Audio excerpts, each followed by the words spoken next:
Liberty Nation with Tim Donner.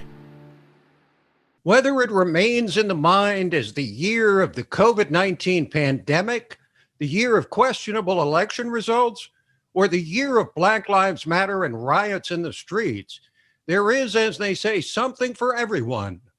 But perhaps the greatest legacy of this nefarious year will be the shift toward tyranny and the destruction of freedoms. Those are the words of LibertyNation.com managing editor and host of the highly civilized Liberty Nation podcast, The Rabbit Hole, Politics and Prose, where past is prologue, Mark Angelides, who joins us from his perch in the UK to analyze the many freedoms that have come under attack during this annus horribilis, the Queen's words, known as 2020. And how profoundly these incursions into our liberty are likely to impact our lives in the near and distant future.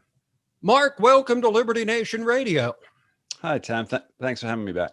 Well, I appreciate having you as always. And let's start with the liberties you believe that have been lost that are not likely to return. I think perhaps the ability to move freely and to interact with other people is the least likely to return in full based on what's happening at the moment. I mean, you look on the news, there are so many airlines and so many countries that are demanding that without a COVID passport, is essentially a vaccination certificate, that you can't either travel on their airline or enter their countries. And of course, we're seeing these particular restrictions also at a local level as well. So I don't see us getting that back easily, especially with the stay-at-home orders in place in California at the moment. There you can get fined for going outdoors when the government tells you you can't. That's a big one, but I think that'll also be one of the ones that comes back slowly, if it comes back at all. I mean, this happened in Melbourne, Australia, and it has come back now, that the right to actually leave your home, but people were arrested for leaving their homes and traveling more than 5 kilometers away from their front door. And of course, you get fined for something. If you can't pay or you refuse to pay, the next step is prison. That's how it works. So they either take your home and to pay your fees, or they send you to prison. I'd say that those are the ones that are least likely to come back. And then, of course, there's the First Amendment curbs as well. That's a big issue. I mean, when you're content on different channels that you put out, which are essentially your thoughts, they're your thoughts that you're passing on to other people. So it's your ability to communicate to more than just the person you're sat in front of. These are subject to censorship and even account removal if you're going outside the government approved narrative.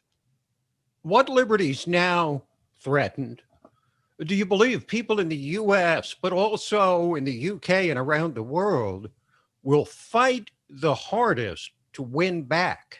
I think that would be the right to protest and the right to associate freely. You see, the need to be in contact with other people, it's really fundamental to who we are as people. I'm reminded, Tim, there was an experiment done with young rats, and they were denied contact, not just from other rats, but from the researchers as well, who would tickle their bellies with erasers on the ends of pencils. And the ones that they didn't get any contact, do you know what happened to them? I couldn't guess. They died. That's really how fundamental it is. Now, obviously, we're not rats. We're very different creatures, but that need for touch and for stimulation, it's very cross-species. So I think the one that people will fight hardest for is to be able to congregate, whether that's for a protest or at the Christmas dinner table.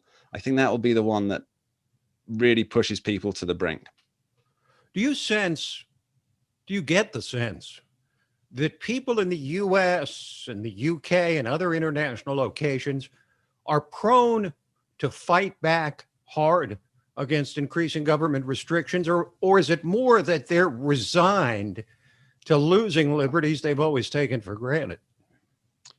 No, and sadly, I think it's the latter, Tim. You see, it's like the frog in the boiling water. You know, if you just drop it into hot water, it jumps straight out. If you turn the heat up gradually, it's not even aware that there's a temperature difference. So what happened with obviously the COVID restrictions is it started off, it was bars are not allowed to be open, or bars only if they serve a substantial meal, is the one that we had in the UK.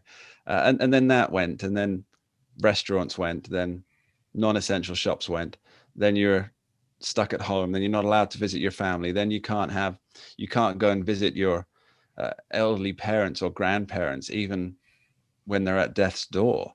So it's a gradual turning up.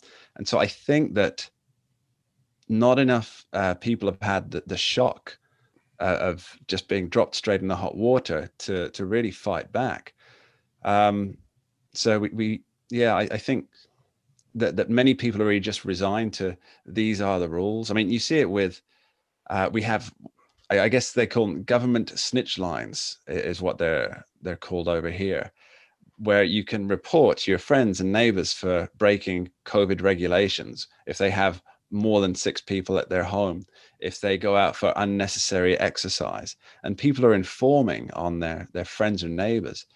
So yeah, when you've got half the population informing and half the population ignoring, you're going to come to some kind of a head, but I don't think there's enough there yet to be a major fight back. Now, you are Liberty Nation's resident world historian, and you have a podcast that really ties history to current events, and how, as I like to say from the book of Ecclesiastes, there's really nothing new under the sun. What instances in history would you say are particularly instructive to the loss of freedom and how the citizenry reacted? Well, one I spoke about on a recent podcast was Isaac Babel, who was a playwright in Stalinist Russia, and he was treated as a grandee of the Russians, the communists, and he thought everything was great until they decided to turn against him. So that's not really the people issue, but I think that's quite an instructive one, that you can never really trust whether government's on your side or not. But for an example of the people actually reacting, the one that I guess springs to mind is Jack Cade.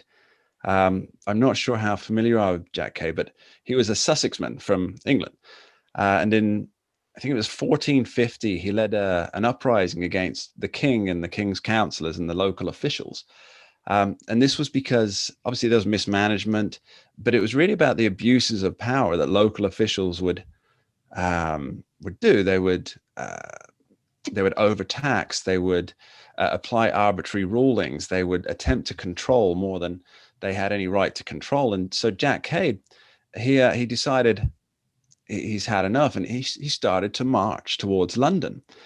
And he got a few others with him who happened to be, what you have to remember is he had a lot of people in the region who had just come back from fighting wars in France. These were the longbowmen of British fame. And so they joined up with him. And then all the people on the path on the way to London from the nearby villages, they joined up with him. And what you ended up with was an estimate, I think it was estimated around 5,000 people turned up at the gates of London, ready for battle. And a battle is what they got.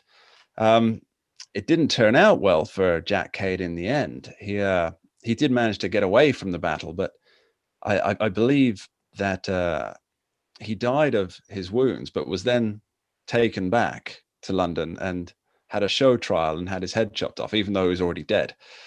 But that's the one that springs to mind, because that was people just joining together to walk towards and challenge the powerful that were abusing the rights of the people. So that's the one that springs to mind for me. Mark, thanks for joining us. My pleasure, Tim.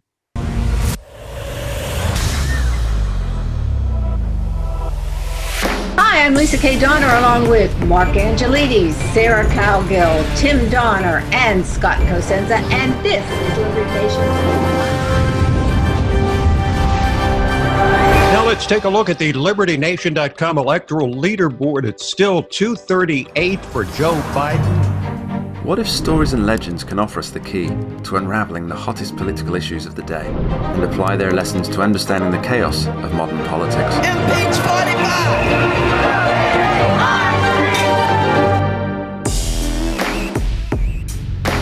Only where freedom of speech is honored can people who look, sound, or think differently be truly free. If you're discussing something that's difficult, the probability that you're not going to offend each other is zero. President-elect of the United States of America, Donald Trump.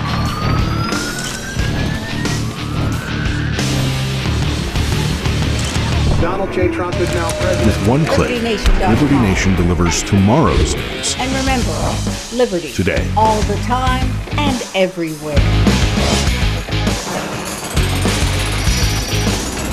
LibertyNation.com